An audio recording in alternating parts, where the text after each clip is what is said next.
साथियों, आपका हमारे YouTube चैनल नई सोच एक परिवर्तन में स्वागत है। आशा करते हैं कि आप ठीक प्रकार से होंगे। आज का विषय है कि हमारे देश में ऐसी प्रधानमंत्री कैसे बनेगा। तो यह एक बहुत विडंबना वाली बात है कि आज तक हमारे देश का ऐसे प्रधानमंत्री नहीं बना। क्यों नहीं बना, यह भी एक साफ जाहिर है, क्योंकि ऐसी वह कैटेगरी है जो उच्च कैटेगरी के लोगों के मन मस्तिष्क में यह भावना बड़ी कूट कूट कर भरी है कि सारे हक अधिकार हमारे पास ही हों। इस कैटेगरी की जाति के लिए कभी कोई अधिकार नहीं होने चाहिए। ये वैसे ही बात हवा में नहीं की जा सकती है। इसके बहुत सारे उदाहरण हैं। जब अंग्रेजी सरकार ने अछूतों को कम्युनिस्ट अवार्ड दिया था, तो इन उच्च वर्ग की जाति के लोगों ने उसका विरोध किया था। विरोध करने वाले व्यक्तियों में मुख्य महात्मा गांधी थे, जिन्होंने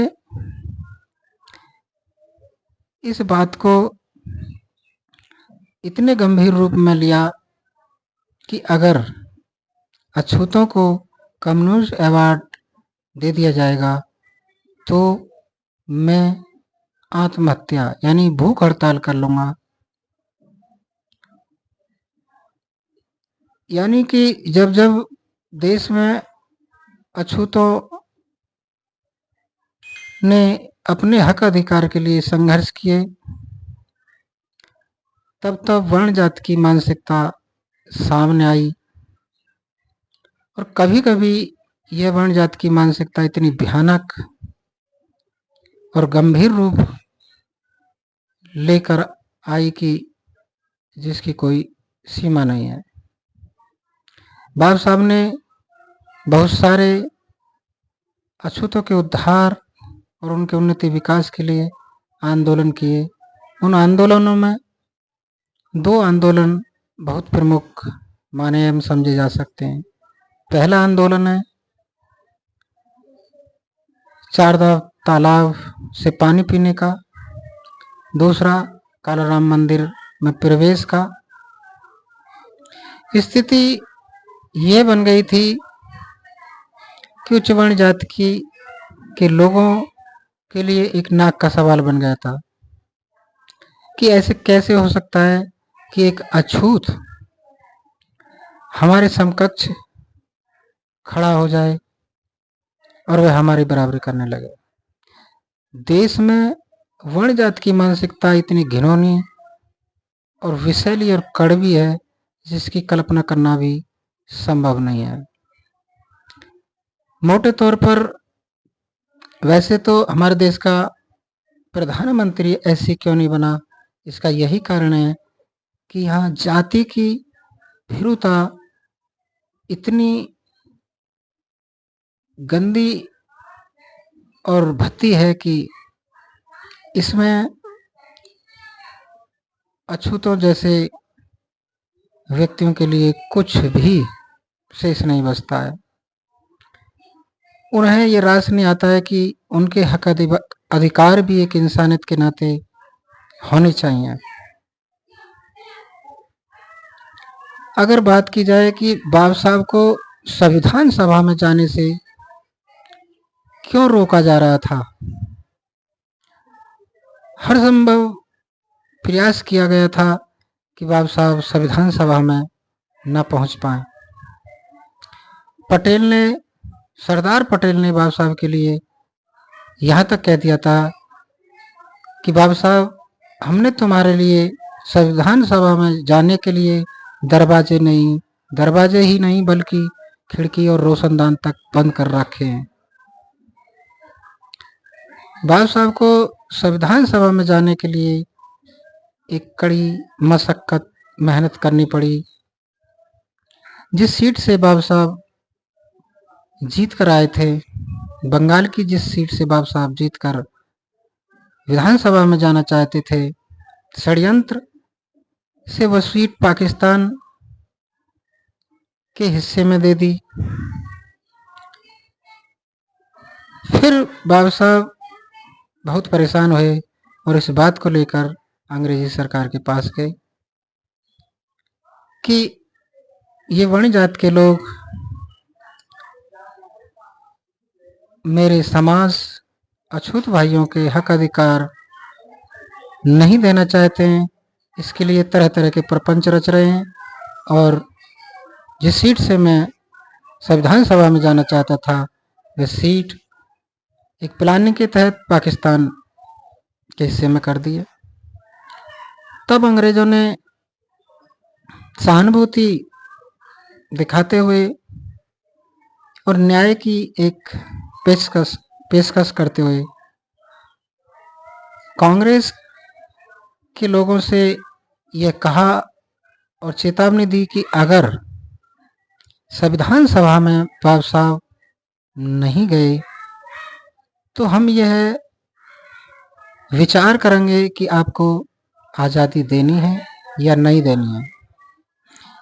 वास्तविकता में तो इसी डर के कारण फिर कांग्रेस ने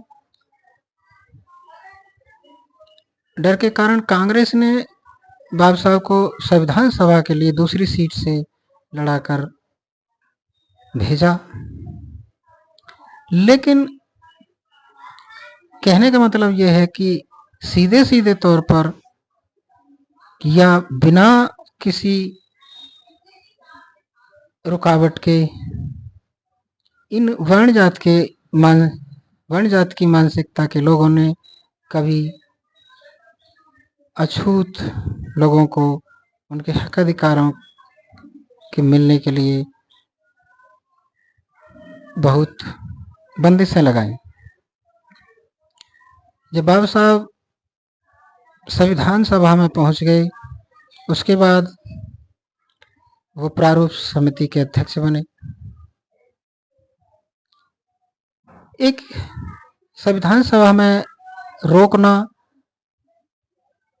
ये एक जाति वर्ण की मानसिकता साफ झलक सकती है। पटेल इस बात को कहकर कि बाबू साहब हमने तुम्हारे लिए दरवाजे नहीं, संविधान सभा में जाने के लिए हमने खिड़की और रोशनदान भी बंद कर रखे हैं, अपनी जाति की मानसिकता झलकाती थी। बाबू साहब अपने समाज के हक अधिकारों के लिए पूरी तत्परता से संघर्ष करते रहे। अब दूसरा वाकया है कि बाबू साहब के कड़ी मेहनत और मशक्कत के बाद 1932 में अंग्रेजी सरकार ने अछूतों के लिए कम्युनिस्ट अवार्ड दिया। उसका जाति वर्ण मानसिकता वालों ने बहुत विरोध किया और उसमें विरोध करने वाले सबसे प्रमुख व्यक्ति महात्मा गांधी थे। उन्होंने स्थिति इतनी गंभीर और जटिल कर दी कि उनका कहना था कि या तो कम्युनिस्ट अवार्ड वापस हो, अन्यथा मैं भूख हड़ताल करके अपने प्राण त्याग दूंगा। गांधी ने कभी अंग्रेजों को भगाने, उन्हें शासन सत्ता से हटाने के लिए भूख आमरण नहीं किया। उन्होंने बहुत सारे आंदोलन किए, लेकिन कभी भी भूख हड़ताल आमरण अनशन नहीं किया। अर्थात ऐसा लगता है कि अंग्रेजों को यहाँ से जाने से अधिक समस्या गंभीर यह बन गई थी कि अछूतों को कम्युनिस्ट अवार्ड क्यों मिल रहा है। थोड़ी सी नज़र में ये समझें कि कम्युनिस्ट अवार्ड क्या होता है। तो कम्युनिस्ट अवार्ड में अछूतों को 2 वोट देने का अधिकार था। एक वोट से वो खुद के प्रतिनिधि को खुद ही के द्वारा चुनकर भेज सकते थे। एक दूसरी वोट से सामान्य सीट से लड़ने वाले व्यक्ति का निर्धारण करते थे, वोट देकर करते थे। यही छोटी सी परिभाषा कम्युनिस्ट अवार्ड की है। इसे मिलते ही जाति वर्ण की मानसिकता वाले लोग बहुत परेशान और हताश हो गए। इसमें क्या बुराई थी कि जो सदियों से अपने अधिकारों से वंचित थे, उन्हें वह मौका मिल जाए जिससे उनका उन्नति और विकास हो जाए, वो सम्मान की जिंदगी जीने लगे। गांधी इसके बीच में आए और उन्होंने आमरण अनशन कर डाला और चेतावनी दी कि अगर बाबा साहब कम्युनिस्ट अवार्ड वापस करने के लिए राजी ना होंगे तो उसके समाज को मार दिया जाएगा, कुचल दिया जाएगा। तरह तरह के धमकियां बाबा साहब को मिलने लगी। बाबा साहब ने बड़े उदास और बेमन से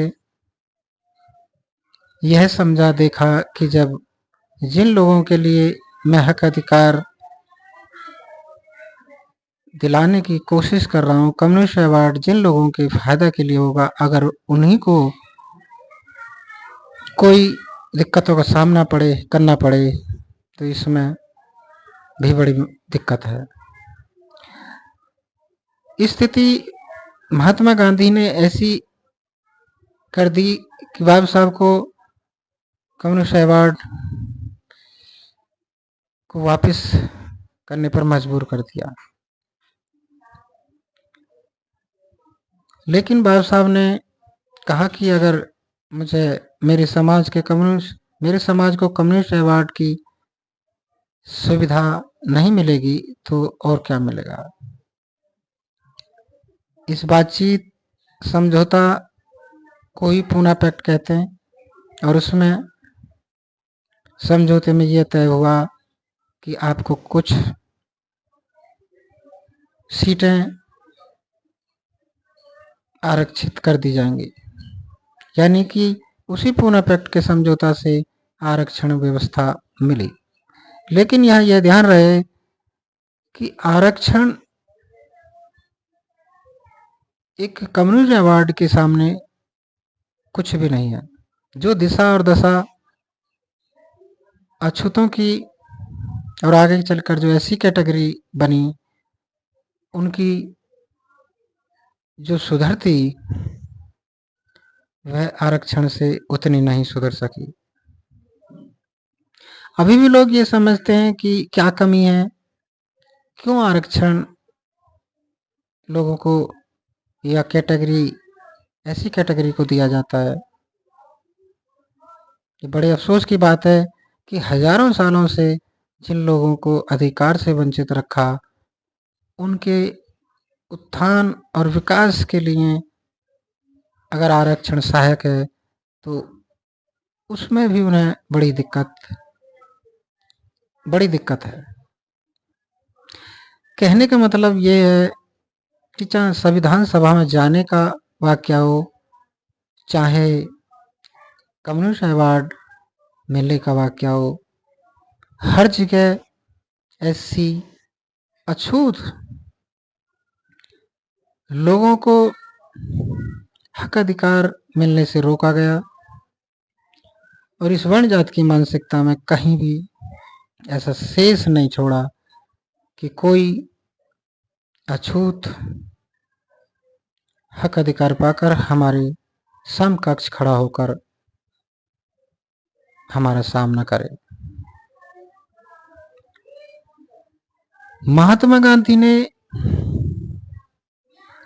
न कभी मुसलमानों के सेपरेट इलेक्टोरेट पर कोई आपत्ति की, न कोई धरना किया, क्योंकि मुसलमानों को 1909 में प्रांतीय सरकार में भागीदारी के लिए सेपरेट इलेक्टोरेट मिला था, तो देश में कोई किसी को बेचैनी नहीं हुई। सहसम्मति से उन्हें सेपरेट इलेक्टोरेट मिलने दिया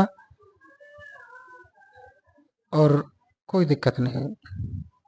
इसके बाद सिख और इंडियन ईसाइयों को अंग्रेजी सरकार ने 1919 में सेपरेट इलेक्टोरेट कोटा दे दिया। उससे भी किसी को कोई दिक्कत या परेशानी नहीं हुई, कोई हड़ताल या धरना प्रदर्शन नहीं किया। केवल जब जब ऐसी कैटेगरी के लोगों ने अपने किसी हक अधिकार के लिए आवाज उठाई, तब तब समस्या गंभीर होती है।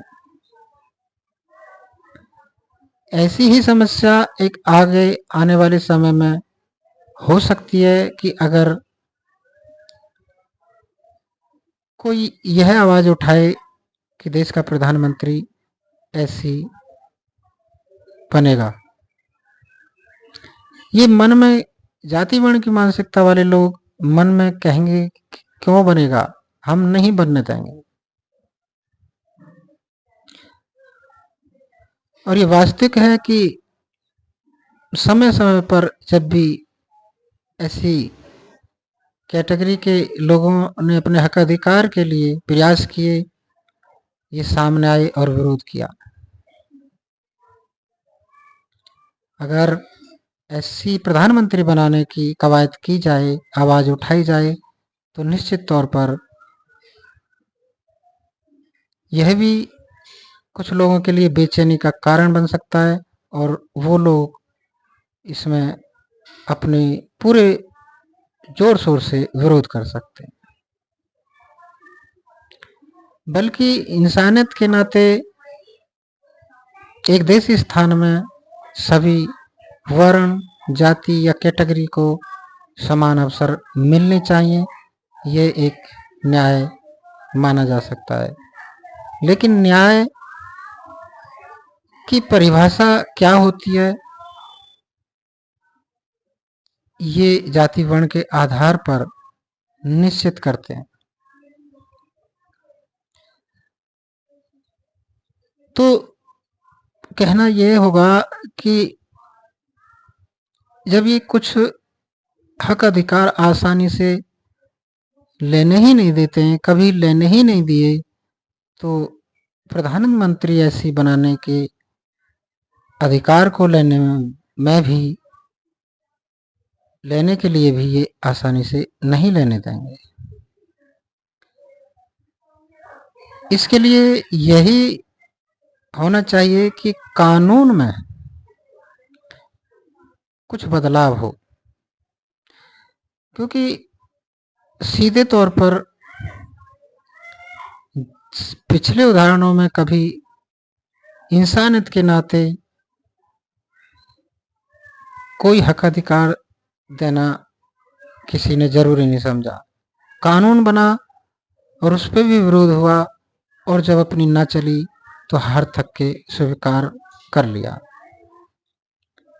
ऐसे ही प्रधानमंत्री ऐसी बनाने के लिए कानून में बदलाव करने के लिए आवाज उठानी पड़ेगी और बदलाव करवाना पड़ेगा। वह बदलाव ऐसा होना चाहिए कि जिसे चक्र अनुक्रमांक कहा जाए, यानी देश में वारी वारी से प्रधानमंत्री बने, कैटेगरी के हिसाब से वारी वारी से प्रधानमंत्री बने।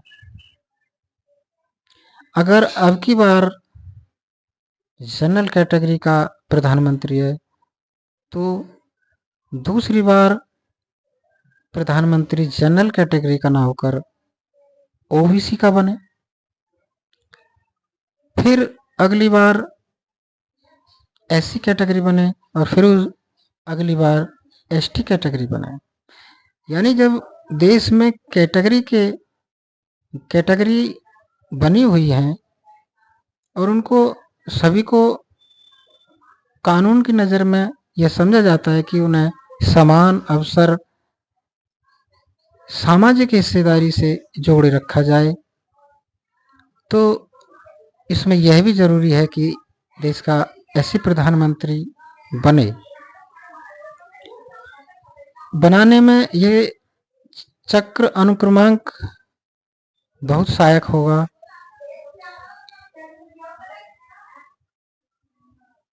होगा, और इसी से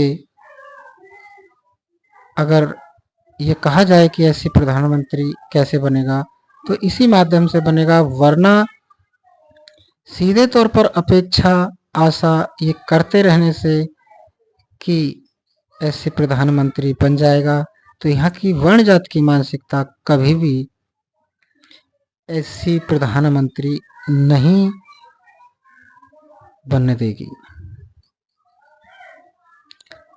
ये थे हमारे अपने विचार। ऐसे प्रधानमंत्री कैसे बनेगा, ये अपने विचार आपको कैसे लगे, आप कमेंट बॉक्स में लिखकर बताएं और चैनल को सब्सक्राइब करें, लाइक करें। वीडियो देखने के लिए बहुत बहुत धन्यवाद।